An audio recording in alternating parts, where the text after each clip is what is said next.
सर्वांना नमस्कार. मित्रहो, अशी कोणती एक गोळी आहे की जी शरीराच्या सर्व वेदना लगेचच झटक्यात कमी करू शकते?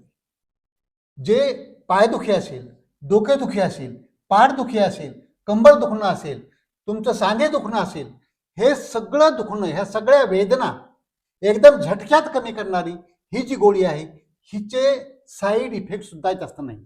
ही सुरक्षित आहे आणि प्रभावी पण आहे, इफेक्टिव्ह पण आहे चांगल्या प्रकारची. आणि म्हणून या गोळीचं आता मी जर नाव म्हणतात, तुम्ही अगोदर काय म्हणतात सगळेजण, तुम्ही आधी नाव सांगा.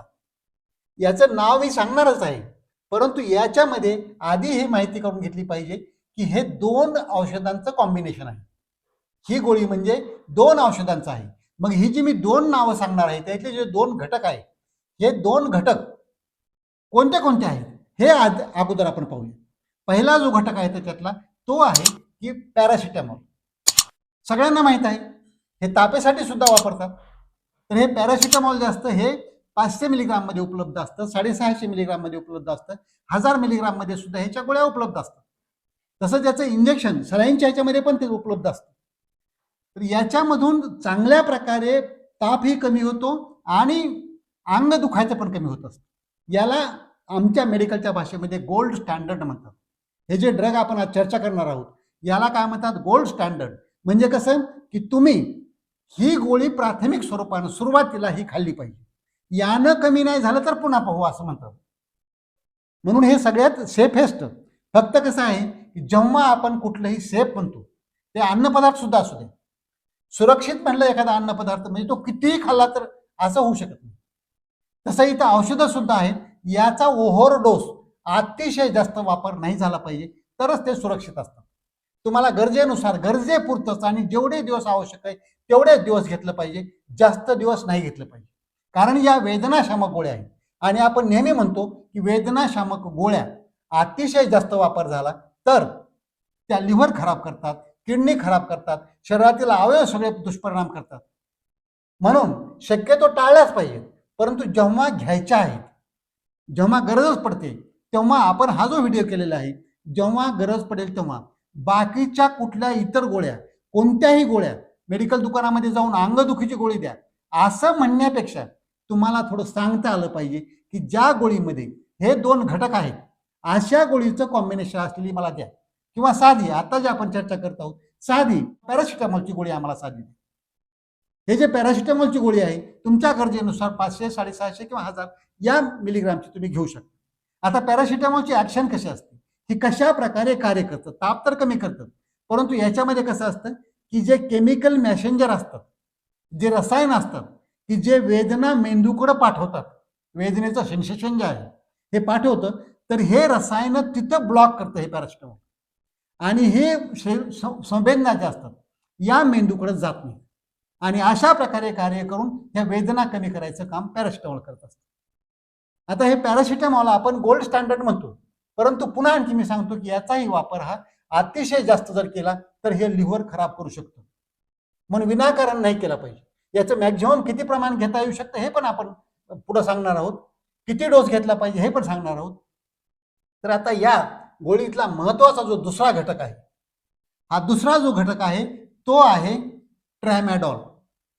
म्हणजे तुम्ही सहज म्हणू शकता की पॅरासिटामॉल आणि ट्रॅमॅडॉल या दोन्हीचं कॉम्बिनेशन असलेली गोळी आम्हाला द्या. त्या गोळीच्या कॉम्बिनेशन मध्ये कसं आहे की पॅरासिटामॉल आहे फक्त 350 मिलीग्राम आणि ट्रॅमॅडॉल किती आहे? फक्त 37.5 म्हणजे 37.5 मिलीग्राम. आता ही सुद्धा गोळी आम्ही सांगतो की घेतल्यानंतर सुरुवातीला तुम्ही अर्धीच घ्या, अर्धी घेऊन बघा. 50-60% लोकांचं अर्ध्या गोळीमध्येच वेदना कमी होते, पुढे जास्त घ्यायची गरज पडत नाही. मात्र ह्या गोळ्या जेवण करून घेतल्या पाहिजे, उपाशी पोटी घ्यायच्या ह्या गोळ्या नाही, जेवण करून घेतल्या पाहिजे. आणि या गोळीचा हा जो डोस आहे, हा डोस दिवसभरामध्ये तुम्ही या जास्तीत जास्त 2 गोळ्या घेतल्या पाहिजे. आता मॅक्झिमम डोस अलाउड जो असतो तो यापेक्षा जास्त आहे. ही गोळी तुम्ही 8 तासाला एक घेऊ शकता, 6 तासाला एक. हे पण मॅक्झिमम कसं त्या वेळेला तितक्या जास्त तीव्र वेदना असतील आणि एखाद्या दिवसाकरता फक्त गरज पडत असेल, दुसऱ्या दिवसाकरता जसं की ऑपरेशन झालेला पेशंट आहे त्याच्या वेदना असतील तर एखाद्या दिवसाकरता 6-7 तासाला पण चालतं. 8-8 तासाला पण चालतं. किंवा ॲक्सिडेंटचा पेशंट आहे, वेदना होत आहेत, मार लागलेला आहे, तर त्याला पण अशा प्रकारे चालू शकतं. पण हे कालावधी कसा पाहिजे, एक 24 तासाकरता 48 तासाकरता फक्त हे घेतलं पाहिजे. आणि याचा डोस हा हळूहळू वाढवला पाहिजे. एकदम जास्त डोस नाही घेतला पाहिजे.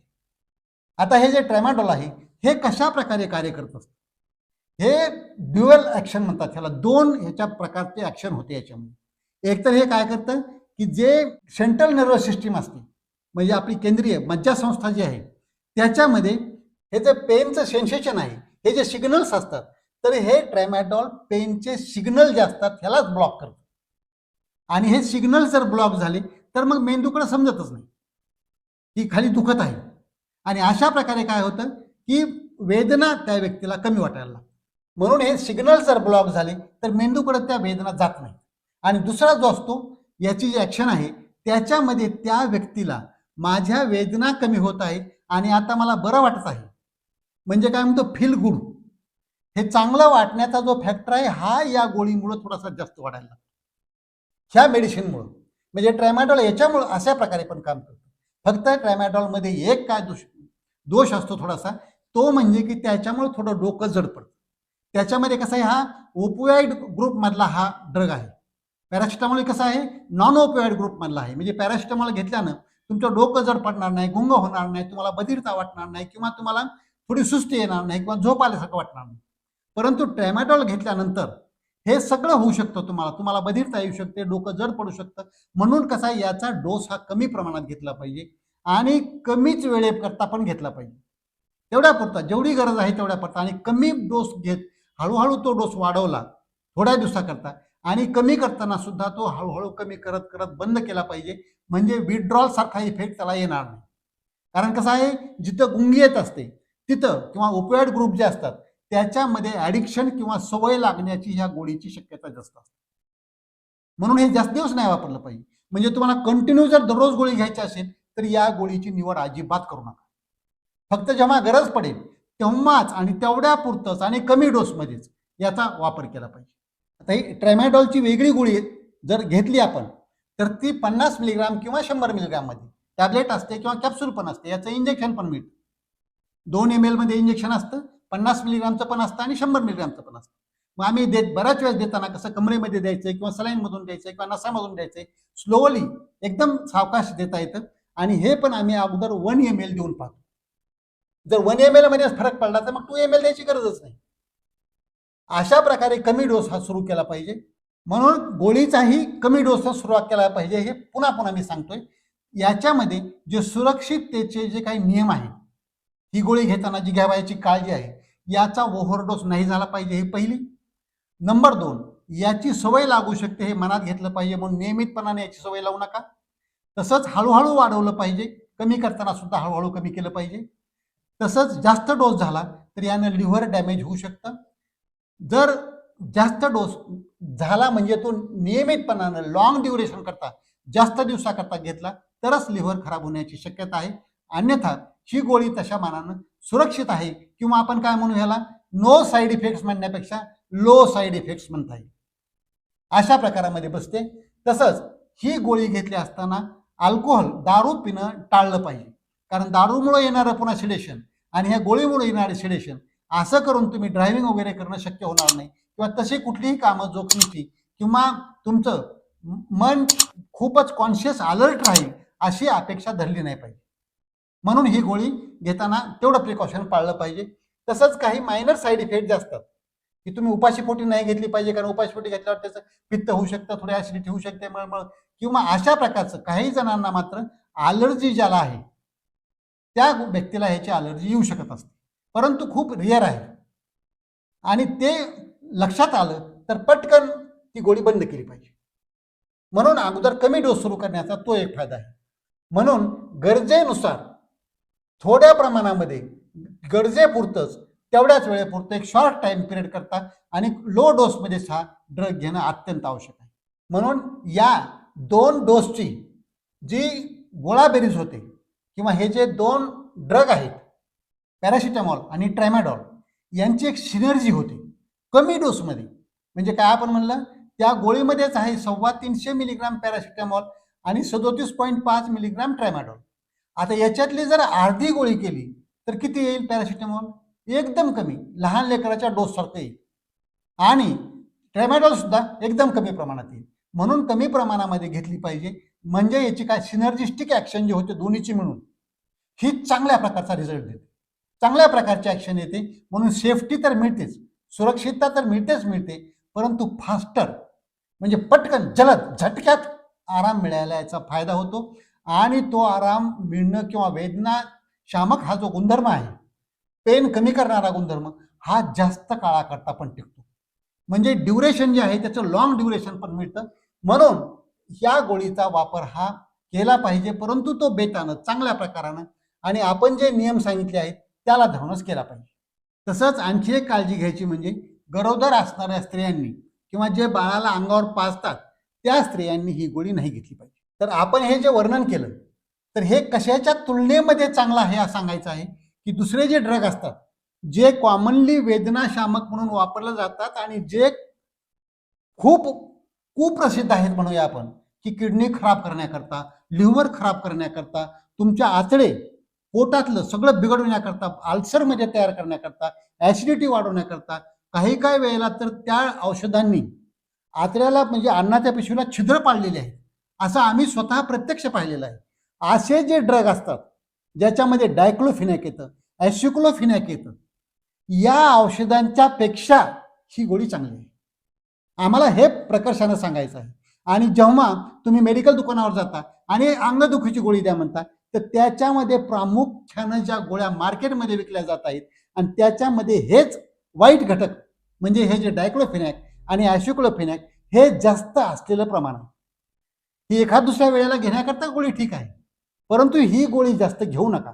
कारण या गोळीचे साईड इफेक्ट तर आहेतच आहेत, परंतु या गोळ्या ज्या कुप्रसिद्ध झालेल्या आहेत की पेन किलर घेऊ नका, वेदनाशामक घेऊ नका, तुमच्या शरीरातले अवयव खराब करतील, तर याच त्या बदनाम झालेल्या ड्रग आहेत हे डायक्लोफिनॅक आणि ॲसिक्लोफिनॅक. हे कॉम्बिनेशन असलेली औषधं त्याच्यात वापरू नका. म्हणून त्याच्याऐवजी जेव्हा गरज पडेल तेव्हा, कारण वेदनाशामक गोळ्या ह्या काही विनाकारण घ्यायची एक गोळीच नाही. जसं आपण व्हिटॅमिनची, जीवनसत्वाची किंवा अशा गोळ्या म्हणत असतो, तर त्या गोळ्या कशा की तुम्ही सप्लिमेंट म्हणून, आहाराचं जसं सप्लिमेंट पूरक म्हणून घेऊ शकता, तुम्ही नियमितपणाने घेऊ शकता, एक दिवस आड घेऊ शकता, त्याचे चांगलेच फायदे होतात. तसं ही गोळी काही नियमित घ्यायची गोळी नाही. म्हणून जेव्हा कधी गरज पडेल, जेव्हा तुम्हाला वेदना असह्य होतील, वेदना तुम्हाला सहन होणार नाही, आणि आता जे आपण सांगितलं की तुमचं तीव्र पाय दुखणं असेल, पायाला गोळे येणं असेल, जास्त दुखणं असेल, सांधेदुखी असेल, डोकेदुखी कशानंच राहत नसेल, पाठ जास्त दुखत असेल, कंबर जास्त दुखत असेल, सांधे दुखत असतील, असं जर जास्त असेल आणि तुम्हाला त्या वेदना सहन होत नसतील, तर त्यावेळेला तेवढ्यापुरती कमी डोसमध्ये थोडक्यात कालावधी करता ही गोळी वापरा. कोणती गोळी? पुन्हा आणखी मी सांगतो, हे 2 औषधांचं कॉम्बिनेशन आहे, ते म्हणजे पॅरासिटामॉल आणि ट्रॅमाडॉल. पॅरासिटामॉल 325 मिलीग्राम अधिक ट्रॅमाडॉल 37.5 मिलीग्राम. ही गोळी सुरुवात करताना अर्धी गोळी सुरुवात करा, जेवण करूनच घ्या, आणि त्याचा इफेक्ट तुम्हाला कसा जाणवतो, जर थोडाही काही त्याचा साईड इफेक्ट जाणवला तर गोळी घेऊ नका, तिथं स्टॉप करा. मात्र फक्त हे घेताना जी आपण माहितीवर सांगितलेली आहे ते सगळे प्रिकॉशन्स पाळा. ते प्रिकॉशन जर पाळून हे औषध घेतलं तर तुमच्या वेदना झटक्यात लगेचच गायब व्हायला, तुम्हाला लगेचच चांगलं वाटायला त्याच्यामुळे फायदा होईल. म्हणून ह्या व्हिडिओचा खटाटोप केला. याचा कोणीही गैरअर्थ काढू नये, किंवा याच्या कॉम्बिनेशनचं नाव काय असतं, कारण हे जर मी आता नाव सांगितलं तर पुन्हा काय होतं की तुम्ही कंपनीचा प्रचार करता, तुम्ही कंपनीची ॲडव्हर्टाईज करता, तुम्ही एकाच कंपनीचे काय मेडिकल रिप्रेझेंटेटिव्ह असल्यासारखं तुम्ही करता, त्यांचे काय तुम्ही एजंट आहात का, तुम्हाला म्हणजे असं काही सांगण्याची किंवा म्हणण्याची कुणी वेळ येणार नाही. म्हणून आम्ही ह्या दोन्ही कॉम्बिनेशनच्या खूप कंपन्या आहेत, तुम्ही कुठल्याही कंपनीचं हे औषध घेऊ शकता. इव्हन मी तर म्हणतो जेनेरिक मेडिसिन मधलं सुद्धा तुम्ही घेऊ शकता. म्हणून वेगळ्या नावाचा मला पुन्हा कॉमेंटमध्ये आग्रह करू नका की ह्या कंपनी कॉम्बिनेशनचं नाव सांगा. तुम्ही गुगलवर सहज पाहिलं, ह्या दोन्हीचं कॉम्बिनेशन असलेल्या तिथं मिळतात, आणि किंवा मेडिकल स्टोअरमध्ये सुद्धा तुम्ही जाऊन म्हणलात की या दोन्हीचं कॉम्बिनेशन असलेली गोळी द्या, तर ते सहज तुम्हाला देतील. आणि ही गोळी या सांगितलेल्या नियमाप्रमाणे वापरा. तुमचं जगणं सुसह्य व्हावं, त्रासात नको, वेदना नकोत. आपण काय म्हणतो बघा, आमचं तर ब्रीज वाक्य आहे, न त्वहम कामये राज्यम न स्वर्गम नापू नरभवम कामये दुःख तत्माराम प्राणीनाम आरती नाशन. म्हणजे याचा अर्थ असा आहे की मला राज्याची अपेक्षा नाही, मला सत्तेची अपेक्षा नाही, मला अति पैशाची अपेक्षा नाही, मला हाव सुटलेली नाही खूप कशाचीच. परंतु माझी फक्त एकच इच्छा आहे की माझा जिवंत असेपर्यंत, मी जिवंत असेपर्यंत आणि शेवटच्या श्वासापर्यंत लोकांचं दुःख कमी करण्याचं, त्यांच्या वेदना कमी करण्याचं काम माझ्या हातून हो, एवढीच माझी इच्छा आहे. तर अशा प्रकारची इच्छा पूर्ण करण्याचाच हा एक मार्ग, हा एक खटपट म्हणून चांगल्या भावनेनं हा केलेला व्हिडिओ आहे. याचा कोणीही कसलाही गैरअर्थ काढू नका. जे सांगितलेले नियम पाळूया आणि चांगल्या प्रकारे निरोगी राहून दीर्घायू. आजचा व्हिडिओ आवडला असेल तर चॅनल पाठवा, लाईक करा, कॉमेंट करा. आणि डॉक्टर राम जावळे हे चॅनल जर आजपर्यंत सबस्क्राईब केलं नसेल तर प्लीज सबस्क्राईब करायला विसरू नका. कारण आपलं आरोग्य आणि सत्यमेव जयते, सर्व नात्याहून श्रेष्ठ मला हेच नातं. जय जवान, जय किसान, जय भारत, जय इंसान. निरोगी राहून दीर्घायू होऊन आकाशात भरारी घेऊया. चला दोस्त हो, रोगराईला हाकलून दे.